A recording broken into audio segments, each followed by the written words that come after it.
dai ba kashe ka amince? Inna lillahi wa inna ilaihi raji'un. Yanzu dan Allah ranka ya dade babu inda za a yi a goge muryar nan kar wani ya sake jinta har abada. Idan ma an goge wannan akwai wasu ofisoshin mu da dama wancan kuma ya zami da su sai nake ki tabbatar min da wannan laifi da muryar ki ce ko ba magana ce.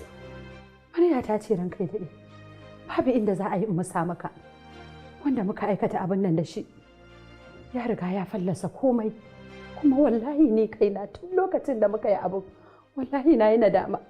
Ba na kin yi nadama wannan dan kanki kike ya mu so muke mu tabbatar da laifi cewa ki kike laifi.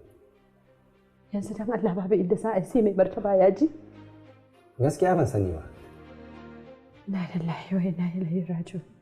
Kowa ya san an kawo ki ofis ne. Saboda haka idan na iya hana kaina faɗa ba zan iya hana kowa faɗa ba saboda ba kowa bane yake da sirri. Dan Allah ranka ya dade. Akwai inda za ku tsare ni? Saboda ba na so kowa ya zo kusa da ni. Ina so in ɓoye kaina daga kunyan duniya. Hatta 'yan uwana. Ba na so kowa ya zo inda nake.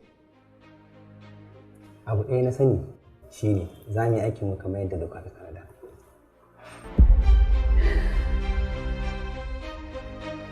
Allahumma ajirni fi musibati wa kalbi khairan.